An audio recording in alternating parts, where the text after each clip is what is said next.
Dalam kehidupan sehari-hari, kita sering bertemu situasi yang menguji emosi kita. Apakah itu rasa marah, malu, takut, atau kecewa.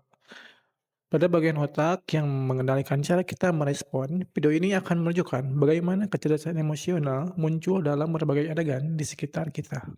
Bayangkan kamu sedang di kelas, lalu dosen menegur karena kamu terlambat mengumpulkan tugas. Amigdala langsung bereaksi, muncul rasa panik, malu, dan ingin membela diri.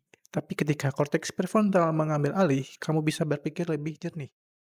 Dosen menegur seorang mahasiswa karena terlambat mengumpulkan tugas, mahasiswa merasa malu dan kesal. Bagian otak yang berperan, amigdala, memicu rasa panik, malu, atau defensif. Korteks prefrontal membantu berpikir tenang dan merespon dengan sopan. Hipokampus, sistem limbik, mengingat pengalaman serupa sebelumnya. Respon kecerdasan emosional, mahasiswa menarik napas, menahan emosi, lalu berkata, "Baik Pak, Bu, saya mengerti. Saya akan memperbaiki dan menyerahkan sebelum jam 5 sore." Mengendalikan amigdala agar tidak bereaksi impulsif sangat penting dalam menjaga hubungan baik dengan dosen. Di kantin, dua teman saling salah paham hanya karena makanan tertukar. Amigdala memicu amarah spontan, jantung deg-degan karena hipotalamus aktif.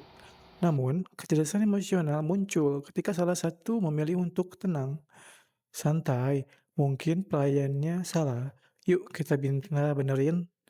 Dengan respon sederhana, konflik yang bisa jadi besar akhirnya mereda. Bagian otak yang terlibat, yaitu amigdala, memicu reaksi amarah spontan, hipotalamus mengatur reaksi fisik sehingga jantung naik, korteks prefrontal mengatur komunikasi dan penanganan situasi.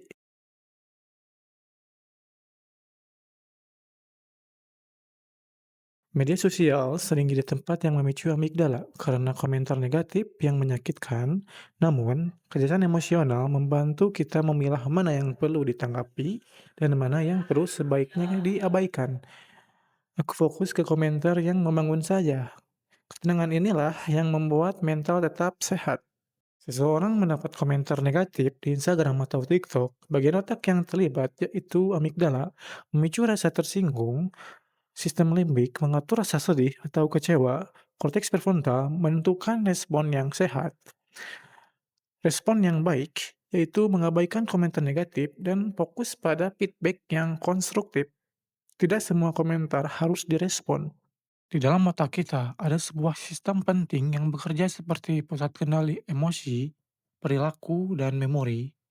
Hari ini kita akan mengenal komponennya yang paling berpengaruh dalam kehidupan sehari-hari, yaitu hipokampus, pusat penyimpanan memori. Setiap kali kamu mengingat, komentar, dan menghafal followers kamu, atau mengenali wajah teman kamu, itu semua adalah kerja keras dari hipokampus. Hipotalamus, pengatur fungsi tubuh. Saat kamu merasa lapar, tiba-tiba atau mendadak ngantuk di kantin, itulah hipotalamus bekerja. Ganglia basal, bagian ini juga mempengaruhi perilaku dan emosi ketika berperan dalam pembentukan kebiasaan baik maupun buruk. Jadi, ketika bagian otak ini bekerja sama setiap hari tanpa kita sadari, mereka menyimpan memori kita, mengatur fungsi tubuh, dan mengendalikan gerakan serta kebiasaan kita. Dengan memahami cara otak bekerja, kita bisa lebih memahami diri sendiri. Setiap hari, amigdala, korteks prefrontal, dan sistem limbik bekerja mengelola emosi kita. Kecerdasan emosional bukan hanya soal menahan marah, tapi mengenali emosi, memahami situasi, dan memilih respon yang membuat hidup jadi lebih baik.